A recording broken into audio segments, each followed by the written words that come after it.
하나님께서는 이스라엘 백성들을 민족을 세우시고 아브라함과의 언약, 이삭으로 야곱으로 이어지는 그 언약 속에서 이스라엘 하나님의 백성 삼으셨고 이스라엘 민족을 만드셨잖아요. 그 후도 애굽에서 종노릇하고 있던 저들을 출애굽을 시키시면서 가나안이라고 하는 그 은혜의 땅을 저들에게 주어 자유와 평강을 누리게도 해주셨죠. 근데 이와 같은 이스라엘을 향한 세우시고 또 저들을 보호하며 인도하신 하나님의 은혜는 특별한 은혜죠. 그래서 내가 너를 지명하여 불렀다. 그래서 너는 내 것이다도 하셨고, 나는 너의 하나님이 되고 너는 내 백성이 되리라 라고도 말씀을 하셨습니다. 이와 같은 말씀은 이스라엘 백성과 하나님과의 특별한 관계를 말하죠. 그래서 오늘 2절에 보면 내가 땅의 모든 족속 가운데 너희만을 알았나니 라는 말씀을 해요. 너희만 알았다. 모든 나라를, 모든 만물을 창조하시고 모든 나라를 세우시니까 하나님이시잖아요. 그런데 이스라엘 백성들을 향하여 내가 너희만 알았다라고 하는 이 말씀을 하는 것은 어떤 지식적인 알물 이야기한다기보다는 관계적인 것을 말한다라고 볼 수 있는 거죠. 그래서 이스라엘 백성들은 많은 민족들 중에, 모든 민족들 중에 너희는 특별한 민족이라는 거죠. 그래서 나의 소유, 특별한 하나님의 소유, 특별한 하나님과의 관계를 이렇게 말씀하고 있다는 것입니다. 하지만 이런 특별한 사랑, 특별한 소유, 특별한 관계를 맺은 백성들임에도 불구하고 하지만 저들은 하나님 앞에 악을 행해요. 그래서 그 모든 악에 대해서 특별한 소유이니까, 특별히 사랑한 민족이니까, 특별한 관계이기 때문에 죄를 범하는 것이 하나님 마음이 아픈 거예요. 여러분들이 볼 때 나와 상관없는 사람이 죄를 범하거나 또는 나와 상관없는 사람이 잘못하는 것이 나한테 뭔 큰 아픔이겠습니까? 그냥 뉴스거리 중에 하나겠죠. 하지만 내 아이가, 예를 들어 내 가족이, 내 친한 친구가 어떤 죄를 범하고 악을 행해서 뭔가 안타까운 일이 발생하면 마음이 어쩌겠어요? 안타깝겠죠. 아프겠죠. 하나님의 마음이 이스라엘 향하여 바로 그러신 거예요. 하기 때문에 이스라엘 백성들은 이런 하나님의 특별한 사랑을 받았고 특별한 소유와 관계가 되었음에도 불구하고 악을 행하고 있는 저들을 하나님은 징계하시는 거예요. 근데 이 징계도 앞에서 선지서를 계속 묵상하면서 말씀을 드렸지만 하나님의 징계는 목적이 징계에 있지 않다고 그랬잖아요. 벌을 내리시는 것은 그들에게 고난을 주는 게 목적이 아니라고 말씀을 드렸죠. 무엇 때문에 징계를 합니까? 돌이켜 회개하라고.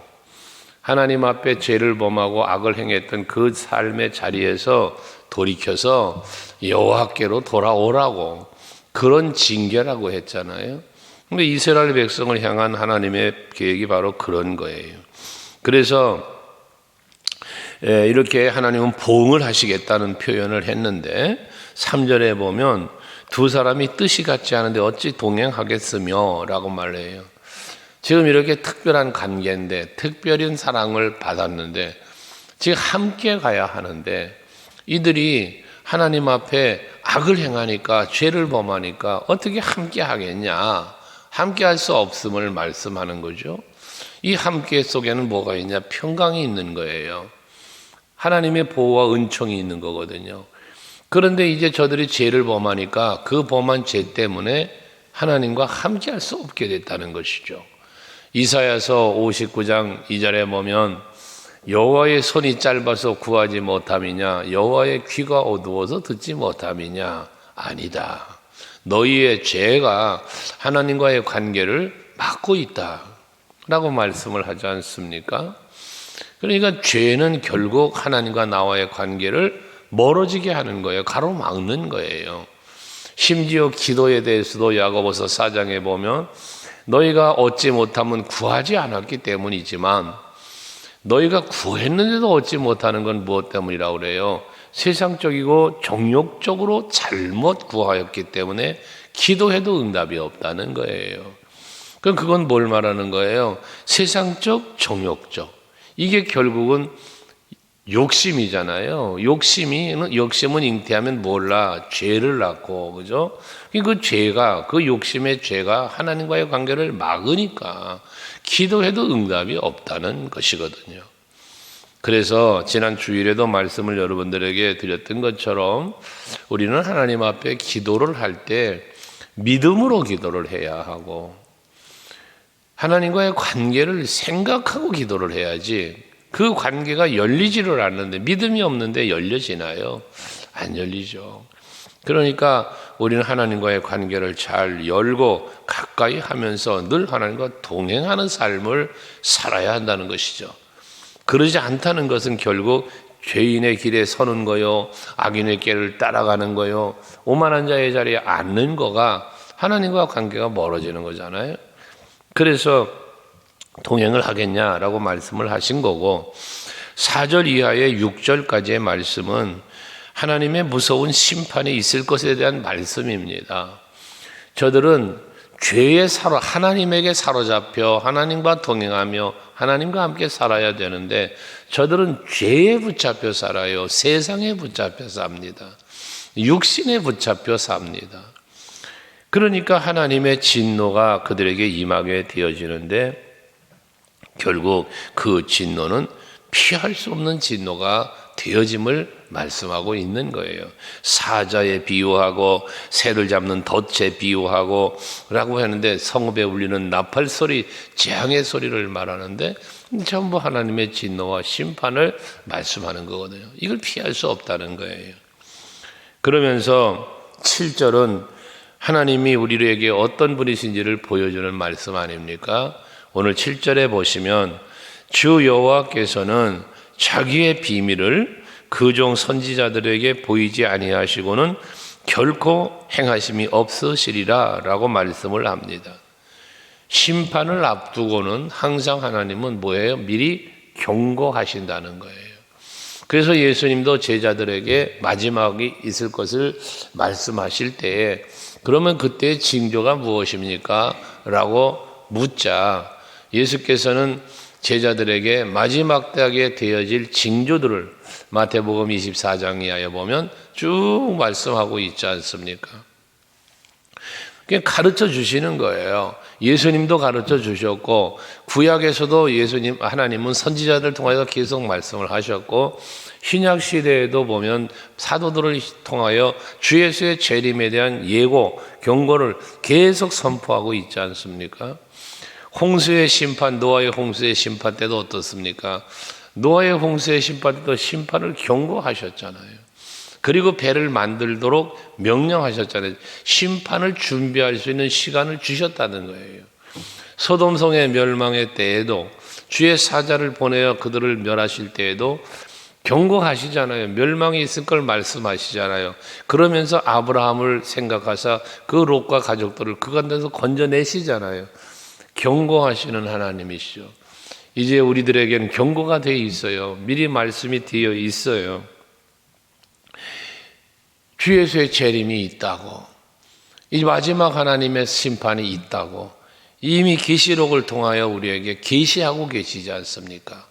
그러므로 우리는 그 하나님께서 말씀하시는 미리 계시하시는 그 성도들 보이지 아니하시고는 결코 행하지 않는다는 것처럼 항상 말씀하고 계시는 하나님, 계시하시는 하나님을 말씀을 여러분이 귀를 기울여서 잘 듣고 준비하는 여러분이 되셔야 된다는 거예요. 주님 앞에 설 준비, 재림하시는 주님 만날 준비, 그 심판 앞에 섰을 때 칭찬받고 면류관 쓸 준비, 이런 준비가 여러분에게 항상 되어야 한다라는 것입니다. 그러면서 8절도 사자가 부르짖은 중 누가 두려워하지 아니하겠느냐, 주 여호와께서 말씀하신 중 누가 예언하지 아니하겠느냐 해서 이 하나님의 심판을 예언하는 거, 미리 말씀하는 것은 선지자나 사도들의 사명이라는 거죠. 그러한 사명이 있기 때문에 저들은 핍박 중에도 저들은 하나님의 말씀을 선포했던 거예요. 매만지면서도 감옥에 갇히면서도 죽임을 당하면서도 계속해서 하나님의 말씀을 선포했던 거거든요. 그러니까 순교자가 나왔던 것이고요. 이게 사명이기 때문에 그랬던 것입니다. 오죽하면 사도 바울은 사도행전 20장 24절에서 내게 주어진 사명을 감당하려 하면은 생명조차 귀한 것으로 여기지 않았다. 이런 고백을 합니까? 죽음도 두렵지 무섭지 않다는 거예요. 내가 갈라디아서는 내가 하나님을 기쁘게 할까 사람을 기쁘게 할까? 내가 만약 사람을 기쁘게 한다면 나는 하나님의 종이 아니다 라고까지 이야기하는 그의 그 강경한 모습, 하나님이 주신 말씀을 복음을 선포하는 것이 자기의 목숨 다하기까지 사명이라는 사실을 말했던 거 아닙니까? 하나님은 이렇게 말씀을 하도록 선포하도록 선지자와 사도들 통해서 역사하셨다는 거죠. 그러면서 9절에 보면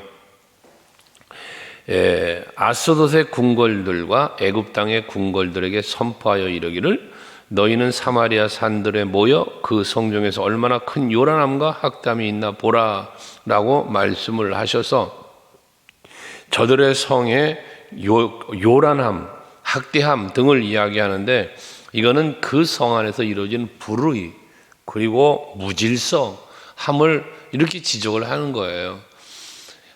하나님 앞에서 하나님이 보고 계시고 하나님이 사랑하는 나라인데 그 민족인데 그 안에서 이들이 불의가 있어.